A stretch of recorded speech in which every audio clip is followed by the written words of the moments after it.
up. Okay, I'm not going to do that. Are you method No, acting I'm not right doing now? That's method. You're going to come up with I'm some going to new get into warm-up character. techniques? Getting into Ryan Juanita.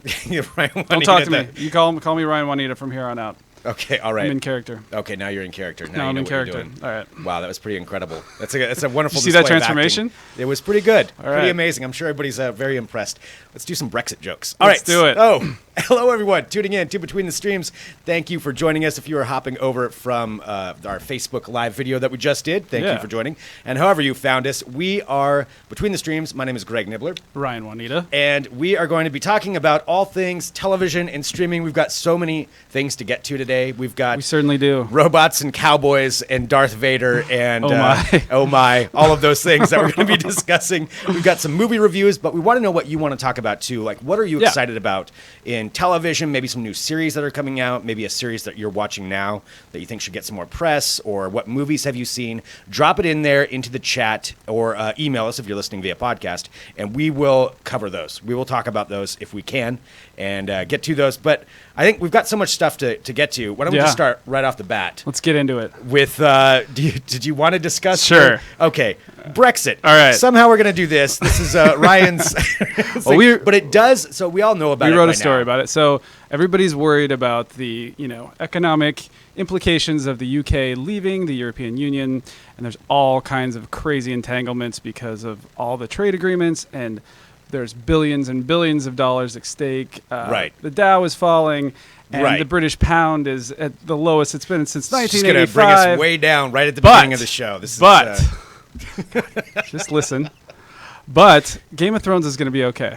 Okay, that's the important thing. That's the silver lining because to that's the story. Because also, amidst all this crazy chaos, somebody was like, oh, and by the way, Game of Thrones is probably going to be defunded. And that's true, because part of the funding that's tied to this whole EU thing that everybody's finding out about now, I mean, not the EU, but the whole funding issue is that for the movies and television, there's a bunch of cross-funding that's so there's now going to get something cut. called the European Regional Development Fund, which funds a ton of UK television and film productions. However, Game of Thrones does not use that money, and they haven't for years. So the world can rest easy. I know you're all worried about Brexit, but I just want to give you a little silver lining today and tell you that Game of Thrones will push on. Okay. Everything's going to be okay. Well, there we know that now, so we're going to be all right. It'll be interesting to see what the fallout is. I guess we'll find out. The other more. interesting thing, though, is that there are going to be, for our purposes here on the show, there's going to be a lot of probably UK TV and film productions that are going to be affected by this thing. Yeah. We'll have to see how that works out, but I love UK TV, so obviously there are more important things at stake. But for our purposes, it's pretty interesting that how deep this thing really does go. Yeah, I mean, we will we'll find out in the coming weeks. But Game of Thrones is going to be okay, Greg. But Game of Thrones, and I know that's okay. what you're that's mostly the big worried takeaway that we've got. All right, something more fun now. Let's go into this. This is our highlight of the week, and we're going to get to talking about, as I said, Star Wars, all kinds of different things that are coming up. We've got so many different news stories this week, but this is something that you actually went and saw. Yeah, and last night. I think this is. I kind of thought it was redundant. What's the point of us talking about it? It's a huge movie. Everybody knows about it. But I went and saw it last night, Finding Dory, and I saw Finding Nemo like most of us did, although Greg did not. I still have not. But, going in with sort of regular expectations, it's a sequel, we'll see how it goes. I was actually blown away by this film. And not only that, but surprisingly, well, not surprisingly, because they're usually really good, I was almost as excited about the film that comes first, the little short film that they do often with Pixar movies. I'm going to be honest, it's been years since I've seen an animated film. Well, I'm telling you, the CGI animation is crazy. And, first of all, the cast is insane. Ed O'Neill plays an octopus. He's the dude from Modern Family. He's great. Ellen DeGeneres is great. Albert Brooks is back. Married with Children. He is from Married with Children as well. Yeah, if you want to go back a little bit. We're going back a little bit there. But, and I don't want to give too much away about the movie. There's a lot of little fun twists and turns that happen. But what's really cool is, at times, the CGI is so incredible. So sort of just brilliant that it almost looks like a live action movie. Wow. So it's that. That's how crazy it looks. Like they're basically almost able to recreate real life in this film with the CGI. That's how good it looked. See, now that definitely interests me. Now I want to. And especially some of the water scenes. So would you... You blink and you could be in a theater watching a live action movie at that point. Wow. It's that good. It's that good. Yeah. And, Finding Nemo was revolutionary for its time. There had never been anything like it. And Finding Dory, I feel like pushes that level just as far. Okay. Yeah, I was really impressed. And, there are some sequel things, there's some familiarities, but they do a good job of crafting their own film here, too. You don't have to have seen the first one to make it work. Okay. Absolutely. All right, so Finding Dory. So that's... And there's also kind of a nice message behind it as well. A lot of people have talked about it, but there's sort of a message about overcoming disabilities, which is kind of a cool thing, too. Pixar and Disney have been doing that lately, just putting some deeper messages in their movies. They did it with Zootopia, and they do it here with Finding Dory pretty well. Okay. I'm curious, those that are watching live, too, let us know what you think about that. Are you excited about Finding Dory? Is that something you want to go see? Because, again, for me, animated movies are... I will watch them, but it's not necessarily my thing. But you talking about that, how the CGI is so amazing, that makes me want to check it out. Well, and just on that alone. And don't underestimate where this CGI goes for the other movies that we watch, the comic book movies that we watch, and everything. This is all shared, this kind of technology. So when Pixar's pushing it, everybody's pushing it with them. So animated movies and live action movies more and more are becoming very similar because all of our superheroes, half of their stunts are CGI. Their entire creation is CGI. Absolutely. But yeah, it's. I was going because my girlfriend's really into animation, and I like it too. And I was like, it'll be fun. But I really was blown away by how good it looks. So Finding Dory gets your seal of approval. Seal of approval. Not that you needed it, since it's getting like 100% on Rotten Tomatoes. But it's a fun movie. Nonetheless, for our purposes, it's fun for everybody. You don't need kids. Check it out. Okay, it's fun. All right. I will check it out. I don't know if I'll do it in the theater or not, but I would recommend theater. I would recommend 3D. Even. Okay, it was pretty fun. Yeah, I guess if it's CGI like that. All right, I might actually do that. I'll take your recommendation. I'll go check it out. Check her out. I'll check it out. All right, moving on to some other topics here that we've got. This so many topics. Is something that's not going to be out until October, but it's getting so much buzz right now because, you bring up Game of Thrones. Game of Thrones still has a couple more seasons left, but HBO kind of needs something else to start picking up the reins of that genre in there. I mean, they've got comedies, but comedies can be short-lived. They absolutely go, a little ways, but they need something else big and splashy. Yeah, and it's a huge slot to fill because Game of Thrones will end at some point, and it is the first series ever for HBO that has continued to ramp up as it's gone along. Game of Thrones, yeah. The last episode was its highest ever, including streaming. I think it was a great episode. 23.5 million watched it. Really? Yeah, I'm not surprised. Something crazy it was like a great episode, the last one. We won't go into it, no spoilers or anything, but once Game of Thrones is done, HBO has a serious hole to fill. Yeah. And we think, and we were hoping that, that Westworld is their next choice to try to do that. And this week we got the first trailer for it. So Westworld, to explain it to anybody who doesn't know, you know because you watched the original movie. It's based on a movie. I watched it a long time ago, okay, mind you. But yeah, it's based on I think it's Michael Crichton's first directorial slot ever. And it was a 1973 movie starring Yul Brynner. And yeah, it's basically about this fantasy world that people go to live out their fantasies, be they action, be they sexual. So it's like an adult theme park. It's an adult theme park with these crazy advanced androids that are basically there just to serve you. They're there just to give you this adventure. So you go to this amusement park and then you can be whoever you want to be, interact with these androids, have sex with these androids, have a gunfight with these androids because they're not allowed to shoot you. We got robot sex. Okay. All right. Exactly. Yep. There we're going. Robot sex is coming one way or another. If you're watching live on YouTube, we're going to play the trailer right now as we're talking about this. Yeah. So it's. I mean, right off the bat, I got to say that concept versus just robots and cowboys, because one of the worlds in there is Westworld, right? It's cowboys, but also in the bigger scheme of it, they've got more room to go because it's beyond that. There are two other worlds, so there's so much for this to be explored in a series. It was a quick movie. It was a very it was ahead of its time. It was kind of an important movie. A lot of people maybe haven't seen it, but I have not. There's a lot of cool stuff happening in that movie for its time, for 1973.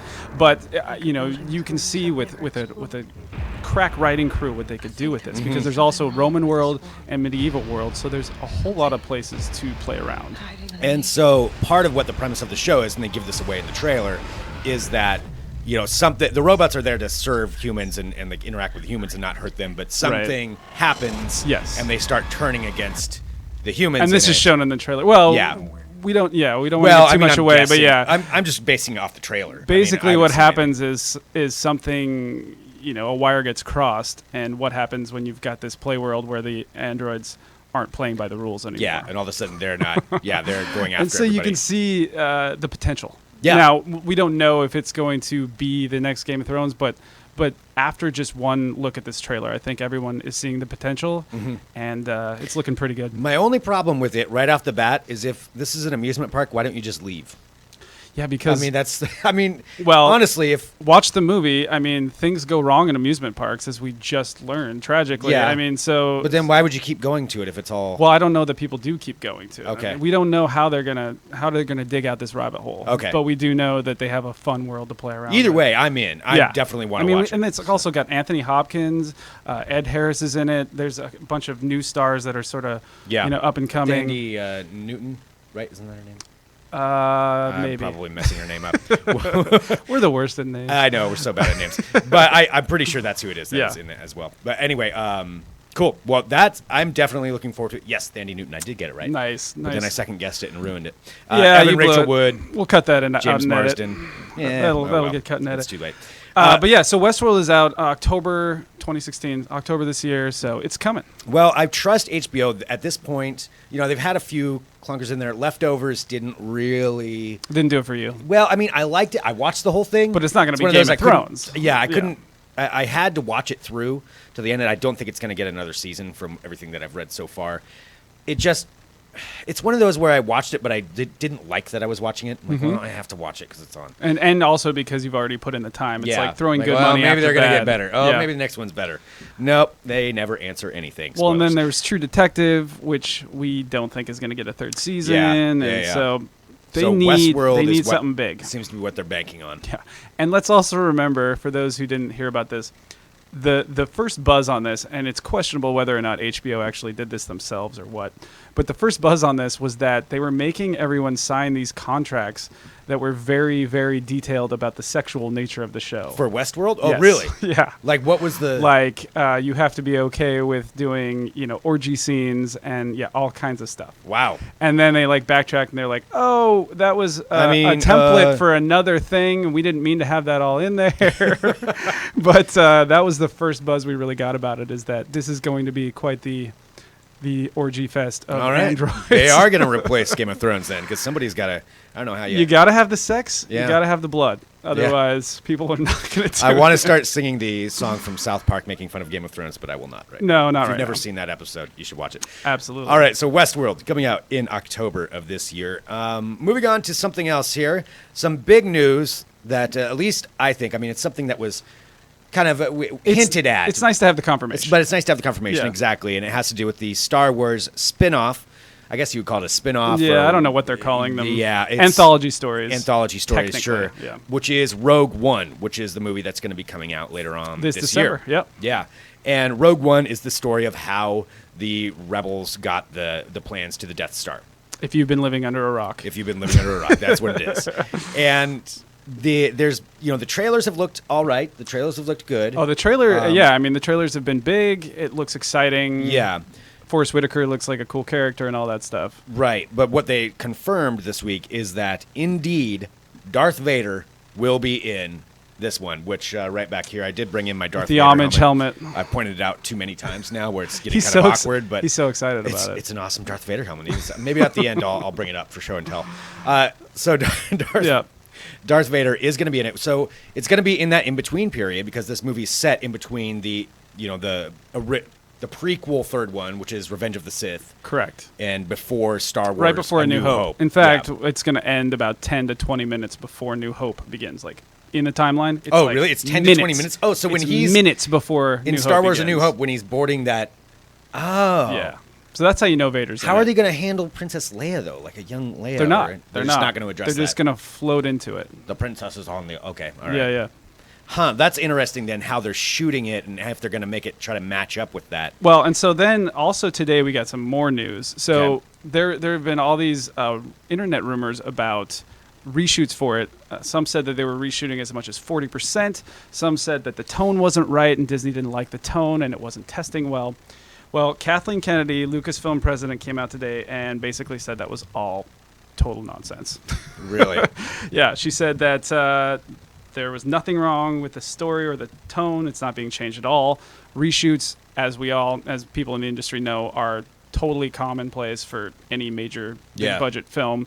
So basically, she put everyone's fears at ease because she crushed. I suppose she could be lying, but it's like she's a huge president and she's putting Why her are name you on the lying line. to me? And people would probably find out if she was lying. So it turns out most of it was probably all just internet nonsense. That's anytime As you we've have seen. Star Wars or Star Trek, we all know there's going to be so many rumors. And Yeah. no matter what happens with the movies, there's always going to be a group of people that are going to be pissed off that they didn't do it right. Right. I mean, that's just... And it's there's just, also going to be doomsday sayers the whole way through saying they've it's going to be ruined it. crap. Oh, it's terrible. And, Gareth Edwards, about this whole story, who is the director, people probably know him last from Godzilla.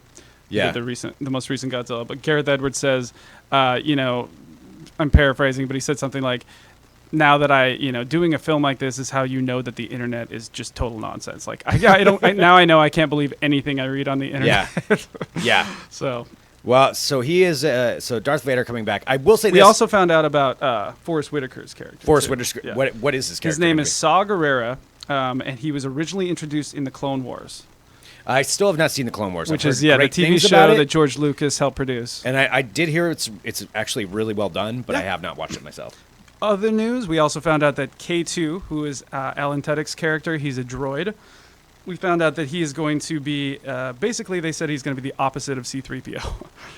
Okay, that's good. So he doesn't whine as much and He's got complain. a brash and C-3PO 's sarcastic attitude, and he doesn't care about the opinions of others. All right. C-3PO Yeah. is probably my least favorite character. Oh, from really? the original. Yeah. It's I just always thought he whines was all the funny. time. I'm Yeah, like, but he's like also comic relief. I mean, just like push him over. He can't get up. Oh, poor C-3PO. So all right. So we got a new droid for it, and then also who I didn't realize this that Ben Mendelsohn is in it. Now, if you haven't seen Bloodline on Netflix, we talked about this a couple of weeks ago. I think it's a great series, and he was kind of the breakout star in that. And I was unaware of him before. Yeah. I didn't know what he'd been in before. It And turns he out was he's been in quite a rumored bit of to stuff. have been in it for a while, but yeah. Yeah, and he is in it. And I will say this: after seeing him in Bloodline, and he's in the second season as well. Yeah. He is a phenomenal actor. Like he's really, really good, and he's really kind of disturbing the way that he can kind of carry himself. So the fact that he's playing, I can't remember what his exact role is, but clearly one of the Imperial leaders. Yeah, I think he's the Imperial. He's the general. The general. But yeah. Yeah. And so him playing that role, that just makes me even more excited for it. Yeah. In seeing this. We're going to get in so much trouble for not knowing Ben Mendelsohn's name. Yeah. Well, that'll happen. Also, we found Somebody will out correct that Galen Erso, who is played by Mads Mikkelsen, is probably not a bad guy. Mads Mikkelsen. So that's the guy that played Hannibal, right? Yeah. So he's going to eat exactly. somebody in this. Well, That's actually, we don't know if he's a bad guy, but we do know that he's being sought after by the rebels and the Empire for his doomsday knowledge. okay. And, this whole story is leading up to the Death Star. Right. So. Yeah. Okay. I don't care what Apparently, they say. he Is he a good guy? I think he made the Death Star. Okay. I don't know if he's like an Oppenheimer character or what he's going to be. He should not be playing a good guy if that's what it is. If you've ever seen the guy, he's a great actor, but he looks like he eats people, and that's Right. I'm never going to change my opinion on that. So that's Well, just he it. Does eat people. That might be why you're thinking That might be it. in the show. That might be it. All right. Let's see. Moving on to our next thing here. Yeah. Now, this was a trailer that came out. Yeah, this so interestingly enough, Felicity Jones, who is Jyn Erso in Rogue One, has another pretty big movie coming out, and it's Inferno, the new one from Tom Hanks, his Robert Langdon films. The Da Vinci Code series, essentially. The Da Vinci Code. Which I'll say this: I actually have read 3 of those books. I read the they're Da all Vinci right. Code, and I think I read Angels and Demons. Yeah. Yeah, and then the Lost Symbol was the other one, which they were trying to make a movie of that for a while, and I guess it just hasn't happened. Apparently, yet. they just gave up on it and made Yeah. this one, Like, which we'll came throw out that one away. afterwards. I mean, What did you think? So, have you seen this trailer? I saw the trailer. I mean, it looks kind of like everything else with them, with these series, and I mean, the books are good. Yeah. There's something you can just kind of read, get through. I mean, there's a little bit of mystery to them. It's not like in depth. They do have Sure, the symbology yeah. and stuff. You learn a little bit. And they've got the fast pace. I Yeah, think. it's got fast pace. I mean, they're ready made for movies. These books are. So, I just feel like, Tom Hanks is always great, but I just don't think his Robert Langdon character is all that appealing, to Not- be not honest. that good. I don't know. Have you seen the other ones? I've seen the other two, yeah. Yeah, okay. Yeah. All right. Not so much for you. It was okay. Yeah. But it was just sort of, you don't expect Tom Hanks to be like mediocre. And Yeah. I don't know if it's him. I don't know if it's the writing. It's also Ron Howard, who usually makes great movies. But Just doesn't catch you right off the bat. I thought maybe it's just me. To me, it seems like something like this would be a great movie to watch on a plane. Like when I'm sitting there, totally. like it's the only thing on. Yeah, It's, I mean, we'll watch it. Little yeah. adventure. yeah. Well, Don't have to pay too much attention. You know, and so we can tell the breakdown of it is basically that Dante's Inferno was a cover for some kind of horrifying virus that's going to ruin half the world's population, Right. basically. Take out half the world's population. Yeah. Okay. Sounds legit. It's exciting. Yeah. There we go. So Inferno, the trailer's out for that. Yeah. So we'll probably be finding out more information on that as we go along. I just felt like when Hanks was pointing at it, he's like, Dante's Inferno is real. Or like, he was talking about hell on Earth. I don't know. Okay. I don't buy it. Yeah. I'm sorry. Yeah. You're not buying the method. Thanks for being sorry. No, I mean, I know. I appreciate that. I just want to. I appreciate your we started the condolences. show off. You were showing off your acting skills, and now you're saying that Tom Hanks is not cutting it. So Dude, Hanks rules, but reality check. I just don't know about Robert Langdon. All right. Well, another movie that you cannot avoid the marketing machine that is behind this movie. This and is it's one true. that's coming out this weekend, which still is baffling to me. It should be coming out on July 4th. That's just what it should be doing. Yeah, that is But it's weird. not. It's isn't coming it? out this week, and that is Independence Day 2 or Independence Day Resurgence, Yeah. where they're coming back without Will Smith. Mm-hmm. No Will Smith in it. Jeff Goldblum's back. Bill Pullman's back. Yeah. Vivica Fox is back too? Yeah. Okay. All right. Yeah, she's back, and then they've got Liam Hemsworth coming in. Is he supposed to be replacing Will Smith? Like that No, role? he's just. I think Will Smith. They got another dude playing Will Smith's son. Okay. I believe his last name is Usher, and then I thought he Wait, was is it actually Usher? Usher, but it's Yeah, I was not like, Usher. Is it Usher? Like, that seems It's another weird. guy. Okay. So he's replaced. He's playing Will Smith's son. But yeah, this movie. They didn't release the review. They didn't allow like reviewers in the United States to see it early. Mm-hmm. That's always a bad sign. Oh. And our reviewers saw it last night, and yeah, it's basically a lot of explosions and a lot of from what I read from it, it just looks. It's kind of got the Michael Bay thing going on. Okay. It's just not quite. Explosions. Yeah, there's not the heart, basically, is what he said of the original movie. I mean, Independence Day was kind of a strange movie. It definitely looked like just a big smash bang 'em up, and it's not like the acting was anything amazing, but there was Yeah. heart to it. There was something there. There was. I mean, I enjoyed the We first all one. liked I it. mean, the speech alone is Bill Pullman. Yeah, the speech is worth it. And just for Pullman's that. back for this one, but I guess he doesn't get Doesn't get a speech? He doesn't get another good speech. That I don't want to sucks. ruin it for everybody. Right. but- Well, for my thing though, it's just the marketing. Already, I'm kind of annoyed with it. Just with all the different versions they've done of people with the Independence Day fighting. I think there was one for like the British national soccer team. There was Yeah. one with. The Army did one. All those stories they get. What's the Army who creates those? That's what they're based on, and it was some kind of tie-in with the Army. I'm like, it's Independence Day. They're fighting I feel aliens. like Come on. Here's the thing: if a huge blockbuster, a lot of the times, if it's got too much marketing Mm-hmm. or no marketing at all, They're covering it up. there's something wrong. Yeah, there's something definitely wrong. I mean, this obviously seems like the Star case where it's Wars- like, oh crap, we spent a bunch of money on this. Just market the hell out Yeah, of it. exactly. Just get people in there. But that's also kind of throwing good money after bad if you made Mm-hmm. made a crappy film.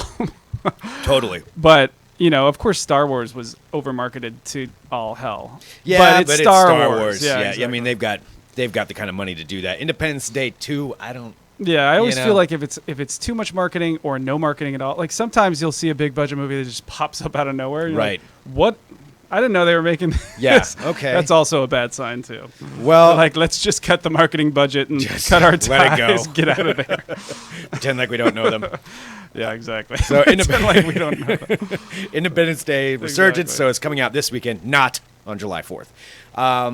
All right, another movie that's Another sort of question mark, I would say. well, I think, and more alien news. yeah. Back to the aliens. Yeah, in Alien news. So back-to-back alien stories. So I just want to ask, what the hell is going on with Alien Covenant? So Alien Covenant is the sequel to Prometheus. which was originally supposed to be called Prometheus 2 or Prometheus something. Okay. And then they changed that. And then Numi Rapace, who is the only one who made it out from Prometheus. Sorry, guys. Oh, spoilers. Spoilers. Yep. Whoopsie daisy. If you haven't seen Prometheus yet, you probably aren't going to. Well, what we're gonna But Numi Rapace at first was not in the movie, and now she is. Like at first, she was. expected. I don't know. She I'm was already expected confused. to be the star. I'm already confused. Well, she was expected to be the star of the second Prometheus movie, and then we found out she wasn't in it, and now we have found out she is in it. Okay. She's actually supposedly doing some shoots for a few weeks in Australia.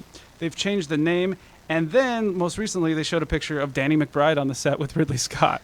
Danny McBride Right. is going to be in this one. And I should say Fassbender's character made it out, but he's an android. No, that's an android. So you can, Yeah. you can plop him in Right. anywhere.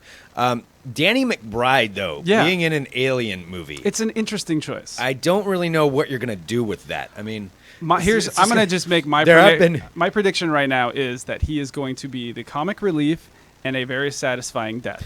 well, He is going to get killed like just full of some profanity. something yelling horrible at is someone. going to happen there, to him. There have been some great pictures that people have been posting But on the that's internet the fun part of dubbing in is because they did release one picture, but then Kenny people Powers have started to have their own fun with the pictures. The corn rolls really makes it. If it is Kenny Powers in space, now I might be kind of into that. Now that would be a different movie. Yeah. Yeah, so I don't know. You know, Billy Crudup is in it. I almost feel like we should make a guess about which characters are going to be what. So Billy Crudup, I think he's going to be the bad guy. Okay. Like I'm trying to remember a lot what of he looks Alien like. movies have like a bad guy who's supposed to be a good guy. Like Aliens had what's his name? The comedian. Now I can't think of it. Oh, it's Paul. Paul, God dang it. not Newman. No, I've interviewed this guy before. I've met this guy before. Paul. Paul okay, Allen. well, anyway. Paul Allen. We'll figure it out. We'll figure it out. God, we're doing really good This with is names. really Just bad with knocking names it out of today. the park Yeah. here. Anyway. Anyway, he was a bad guy, and I think Billy Crudup is gonna like take that role. Okay. But I'm just totally guessing. Hopefully, Numi Rapace will like be all freaked out about how things went down last movie. And I mean, think the last Danny movie, McBride honestly- is going to be the comic relief. And the last movie, you know, it got a lot of crap from especially hardcore fans of the original Alien They movies. did. I thought it was all right. did, yeah. You know, but I'm also not really into the original Alien movies. So for me, I it am doesn't, into them, and I actually still really like Prometheus. Paul Reiser, by the way. Paul Reiser. All I Apologies could to think of was Reiser. Paul Allen, and that is not the same. That's not the same thing. All right. There's so too you many are, names though, out but- there, and they just keep because you know the world keeps Yeah. expanding, and they Yeah. add more names, Greg, and I can't And they keep do. up. It's I really can't keep tough. up with the It's really names. tough. Ryan's having a hard time with it. We'll create a database I might for you. have Alzheimer's. I'm just saying. Shocking admission. Shocking admission. All today, right. you guys. Well, Alien Covenant, back on track. Alien Covenant. We will wait to see what happens, and I'm just going to call it Kenny Powers in space from now on until I find out more. yeah. Also, does Michael Fassbender get a body? Because last time we saw him, he didn't have a body. I'm going to guess they give him one, hope unless it's so. just it's a headless Yeah. Michael Fassbender and Kenny Powers in space. Solved. That's a big budget movie. Yeah. Okay. All right, moving on to our let's move on, last couple of please. things here. And let's not talk about Paul Reiser anymore. Apologies to Paul Reiser. He's a very nice guy. Dude, He's a nice I love guy. Paul Reiser. He's hilarious. Good dude. Actually, it's a quick side note about him. Yeah. Don't ask him about aliens in general. Really? 'Cause I asked him about that. He was like, yeah, he's like, yeah, everybody always asks me about aliens. I was on that set for like 2 weeks, 30 years ago. I don't remember. It's like I wasn't on a spaceship. I was in a room with some walls, and I said my lines. So Paul Reiser also is on the new Amazon show Red Oaks, Okay. and he hasn't been on much for a while. Yeah. But he plays this like old sort of cadreistic like rich guy that owns the country club and just kind of a dick but like has a heart of gold. He is great in that show. If you haven't seen Red Oaks, it's pretty fun. It's very 80s. It's very Okay. It's pretty funny. It's supposed to kind of be like Caddyshack, the series is, and it's set in the 80s, and there's neon everywhere and like all kinds of horrible clothes. But Paul Reiser is great in it. He's Okay. a really funny guy. All right, I'll check that out. Yeah. That could be Between the Cracks for another week. too. Yeah, could. Maybe Or we'll go right into that now. one. Or right now. Well, but we already have one. Let's just go to this one. All right, let's do Our it. Between the Cracks. And it's a movie that's been out for a while.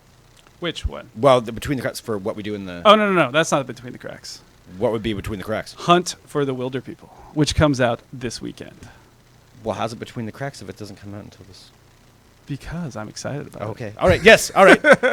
Something you might have missed that hasn't come out yet. Exactly. Between the Basically, I chose this. He's right. Usually we choose something that I've seen or he's seen that we expect that you don't know about, and Yes. we tell you to watch it. Okay. This one is coming out this weekend, but I am totally confident that it is going to be So awesome. you have not seen it. I have not seen it, at but all. it's my Between the Cracks because I know you are that a picking lot it. of people Okay. don't know about it, and I want to put it on people's radar. Fair enough. And Okay. also, it's got 100% right now on Rotten Tomatoes. I've read several reviews, and they're through the roof. And it is the director Taika Waititi who did What We Do in the Shadows. He's Yep. also doing Thor Ragnarok. And he is one of the funniest guys making movies today. Absolutely. He is incredible. Well, He has Sam Neill in this project. Reese Darby is going to be in it. And a newcomer, the kid Julian Dennison, is a young kid. He looks hilarious. Cool. So this movie is a really weird little film. It's about a foster kid who gets taken in by this caretaker, a couple, and one of them is Sam Neill, and he's like an old curmudgeon. And Nice. something goes down, and the two of them have to go on the run. They Okay. have to basically run through the woods together, and it's like a comedy though. It looks really funny, and people are calling it like revolutionary. It's a crowd pleaser. It's getting just off the charts reviews. So I wanted to make people aware of it because it's coming out this weekend Gotcha. and it's not going to get much press. Is it actually out in theaters this Yeah, weekend? it's out, okay, so out this like weekend full in release. theaters.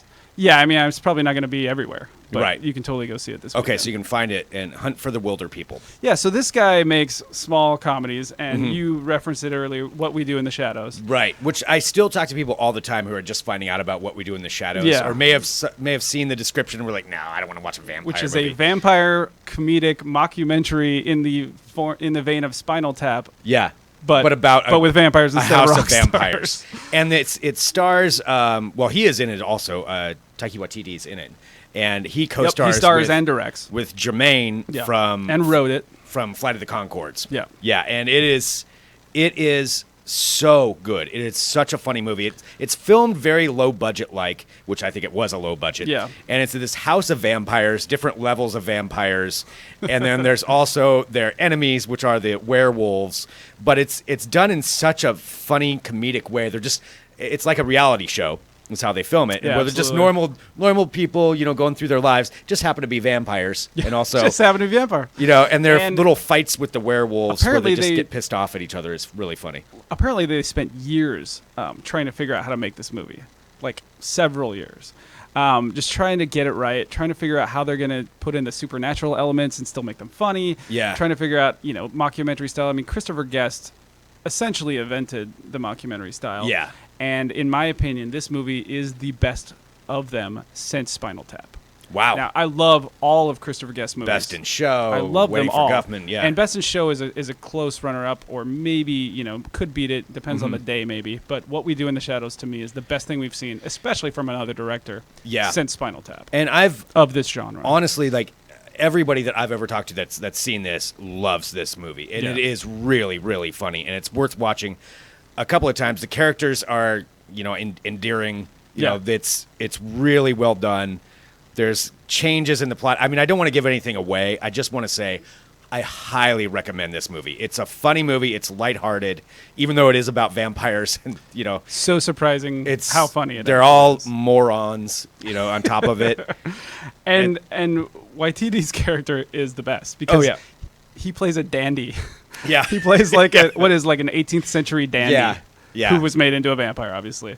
But he's like very polite and he wants everybody to get along. Even I love though his he's character. a vampire on top Yeah, of it. exactly. And so So moving forward, I mean, we can make Yeah. them. Maybe they're both are between the cracks today. We don't Sure. care about categories. The whole categories really genre. are just something we do to this Right. to make this show seem like it's a real show. But also, like leading in, Werewolves is going to be the sequel to What We Do in the Shadows, and we it's found out Weir- more about that this weekend, weird or this week, I wolves. should say. So That they are definitely making this movie. which is great. And so in the sequel, it's going to be, if you saw the first one, Stu. Yeah, Stu is Reese Darby. And, Or no, it's Stu is the other Stu guy. is the other guy, and then Reese Darby is the leader of the werewolves pack. Yeah. Right. And so it's going to be more about the werewolf side of it in this follow-up one. So the follow-up, is going to be more about the werewolves, and Reese's character and Stuart Rutherford are going to be fighting to be the alpha male. Which is, for anybody if who you doesn't know know who who they Reese are- Darby is, Flight of the Conchords, he's Murray. Yeah, he's Murray from Flight of Yeah. the Conchords. And if you don't know who Stuart is, he got into What We Do in the Shadows just by being like a guy that they knew. Yeah, he wasn't was an like actor. No, he was a computer guy, wasn't he? He's a computer programmer, and I think, and he Or actually accountant plays or something- yeah, something like that, and he yeah. plays that in the show. Yeah.